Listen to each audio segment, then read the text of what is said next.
Good morning. Yes, I did just wake up. That's when the messages come in, so that's when I share. So quickly, I wanted to talk about hormone manipulation. Um, so hormones are our message senders in the body to emotions, right, and many other things. But we're going to talk about just this degree of it right now. Um, so when we are happy, it sends serotonin, maybe some dopamine, maybe a few others. When we are angry or afraid, it sends adrenaline, epinephrine, cortisol. When we're stressed out, it's major cortisol and adrenaline. Um, when we get instant gratification, it's dopamine. So, what we do is subconsciously we manipulate our hormones. Now, we do that by putting our brains in a certain frequency. So, when we um, when we blame somebody else for our life going wrong, we are manipulating our hormones to feel safe again, to calm down. Because what we're doing is we do not feel safe enough to admit to ourselves that we caused something that is uncomfortable in our life. So we attempt to manipulate our hormones to bring in peace or calm or back to a place of homeostasis, emotional homeostasis, and we will blame someone else. Now, when we blame someone else, we might get a hit of dopamine, which tricks our body into, well, not tricks it, it actually calms our body down because we say, this wasn't my fault. Now, when we do something, when we drink coffee, we do it to manipulate our bodies to feel energized and happy and alive. It's the same thing we do with heroin or cocaine or ecstasy or anything else, any other substance like that. When we have sex, emotionally driven, manipulative, hormone manipulative sex is when we are constantly promiscuous, when we use it like a drug. I'm not saying all sex is hormone manipulation. I'm just saying when we use it to change how we feel, that's hormone manipulation. Um, Now, I say manipulation for this reason. When we are unconscious, we are using it as a manipulative tactic on ourselves. When we are conscious of it, we are not manipulating our hormones, we are driving them. And that's the difference. So, our program of when we came here, the program that we wrote for ourselves before we came here. This program is our date of birth, our name, and most likely the place we were born. Now, what three things do you need for an astrology reading? Those are three, usually, right? They'll give you your life path number, your energy signature, your zodiac sign, and all your other attributes and things about you. And that's because that is the program that you chose. Those are all the the computerized programs, the codes that you wrote before you came here to align you in a place that will serve as the experience that will then serve as the um, ascension of our grid, the evolution of our earth grid. So that's our purpose here, is just to experience. That's it. Nothing more, nothing less. So back to the hormone thing. When we are unconscious of that program, we begin letting a different program take over, which is the unconscious. And in the unconscious, when we are not conscious of what's happening around us, that we are the program, that we are the creators and writers of our program via our hormones, via the fact that we can go inward and change our frequencies anytime we want. We don't need outside stuff or to blame anyone or coffee or sex or anything. We are the commanders, right? But when we don't know that, we end up in a fear state, in a subconscious fear state. And in a fear state, like I said earlier, we can't think. We can't process information. So we are susceptible to outside stimulus to make us feel safe. So we could say the powers that be in our society right now are hijacking our hormones in order to serve a different program that is not ours. So that happens through music, EMF waves, food, because they have frequencies too. We manipulate our feelings through food as well. Cosmetics, media, mind programming, all these things, all these things fire off frequencies that fire off hormones that create a new grid, a grid that isn't ours. It's not an original grid. So this is how they have created their matrix. But I want to stress something. This is how we have created their grid for them, because we have allowed it. Not shame, not through shame or guilt. That's not a matter of what this is. It's a matter of awakening, because you came here knowing that you would be in this time where there would be forces to manipulate. And that's okay. We're here to return to the Creator. We are co-creators of God. We are made in God's image, right? We are created by God in His image of Him. This is the wisdom of the Christ. This is the Christos Sophia. It is the wife of God. This is where we are all returning to, is this energy, is the wisdom of God. Not the blind following, it's the wisdom of God. So,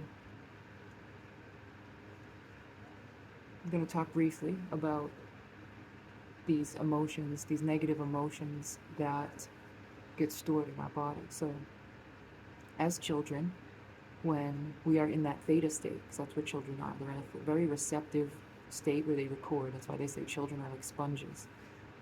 That's where our program is written, from ages 1 to 6, I think they say. So,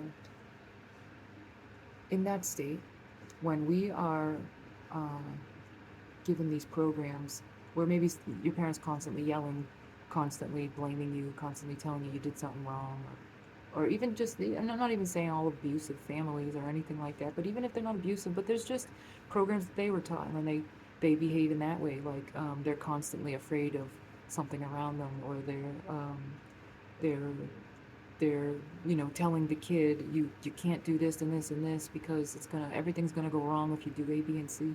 And then the kid develops this fear of the thing that they're telling them to be afraid of. So everything is programmed, everything. So we could say that nobody escapes without trauma, right? Nobody. Everyone, if you are alive, you have experienced trauma. It's trauma, we'll do another video on that, but trauma isn't quite what we have been made to believe it is. Trauma is just an ingrained signature that we cannot release due to the fact that we are holding it in because we feel we need to. But another video, but for the sake of this one, and time-wise. So when we have been shamed or guilted as children, and this can also be programmed later on in our life, it's not only in that 1 to 6 years. But when we are programmed in this, and then we are also programmed that we are singular soul organisms, that we are just this I am, we are this one entity, then that's where the shame and guilt develops. Because what is told to us is that we are bad, or we did something bad, or we did something wrong, or we did something to harm or affect someone else. That's what we're told. And then we're told through social programming that we caused it, that we solely caused it. And that is not reality. Reality is that we are energy conductors. That energy comes into us and flows back out of us. That's what we are.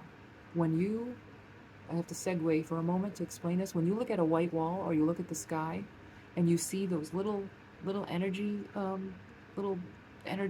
balls, if you pay attention, when you see them, they flow like this in a torus field. That's the way energy moves, okay? And it's no different with us. So that energy is flowing through us like this because we are energy. Those little particles do this, and then those particles are in a stream that also just flow this way. So it flows in through us, out of us, up, back, and around, and it creates an arc field. So when we are unconscious, or we have many subconsciouses, when we live in that 2D realm, right? When we don't be the observer, please watch my other video because you'll understand this. I go over it there.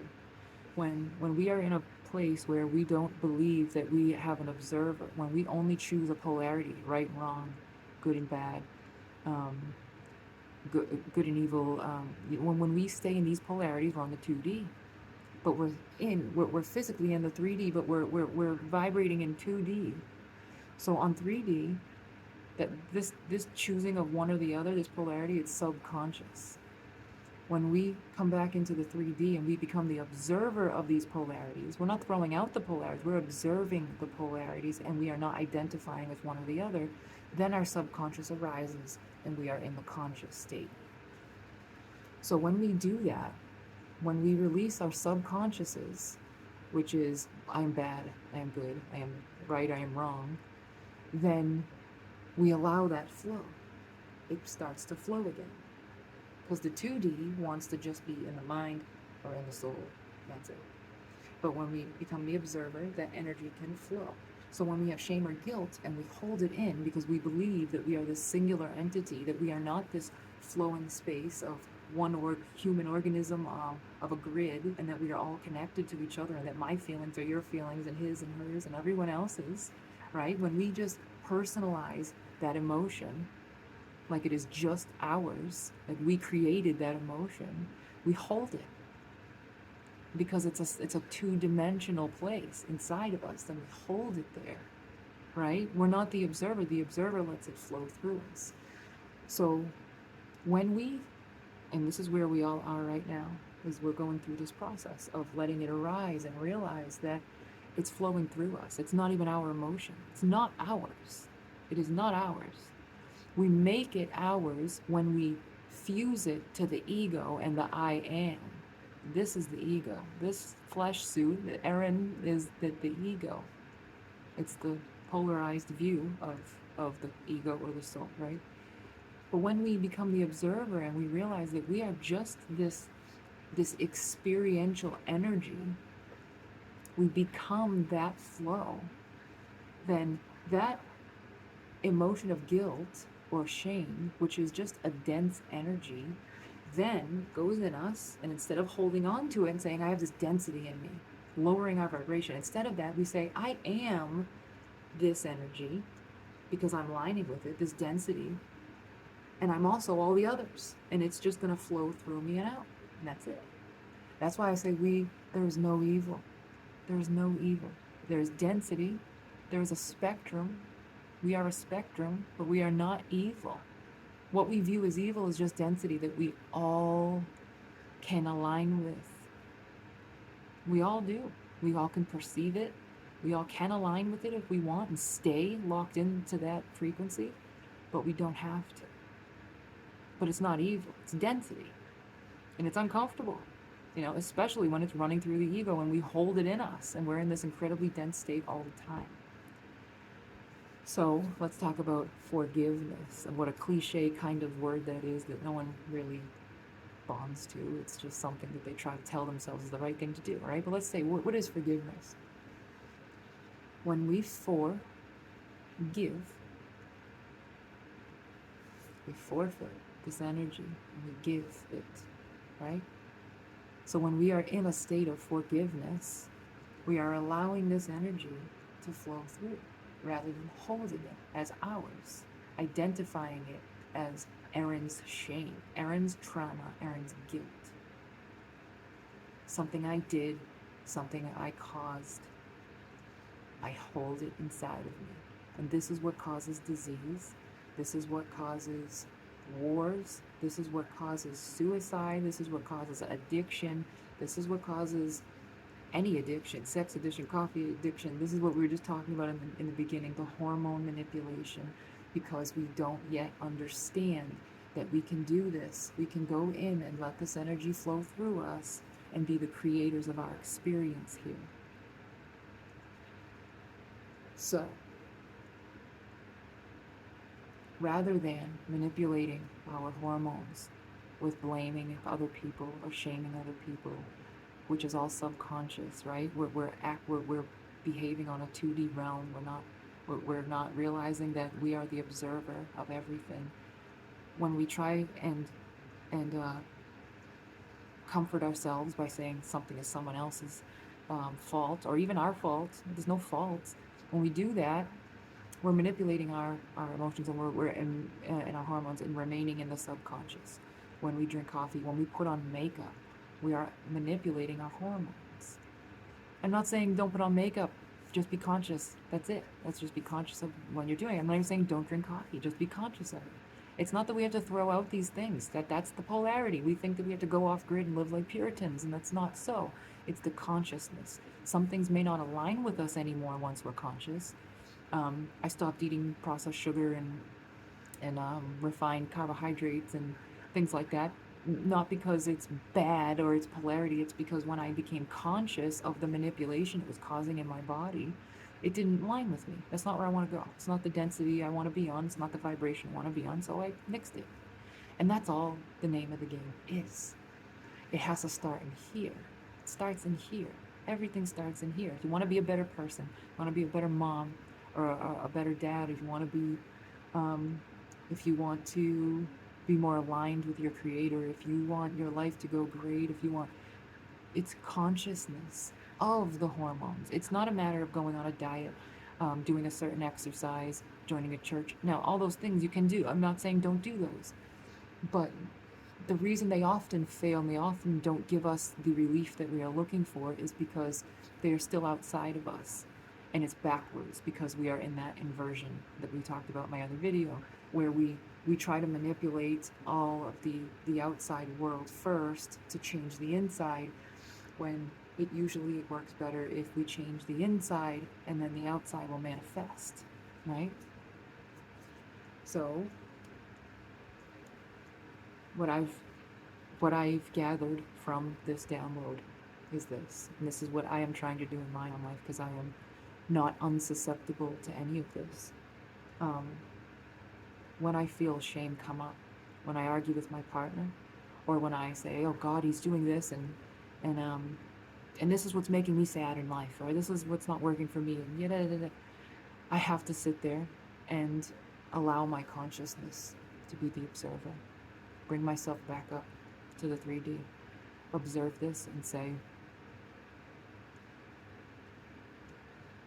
am I trapping this energy inside me? What is the energy? What is the emotion? And am I holding this inside as mine? 99.9% of the time, it's a no. It's not. It's not mine. It's not his. It's not anything neither of us did. And let it flow through. And then we can reevaluate it and say, do I want this in my life? Is this workable for me? And that's when we can make our choices, you know? And then we don't have to blame anyone. Now we're on a conscious level and we are creators. We are path blazers after that. There's no more wishy-washy of I don't know, I'm not sure, I need to talk to a therapist or a psychic or a doctor or anyone else. It all comes from strength within, relentless confidence within. I hope that helps.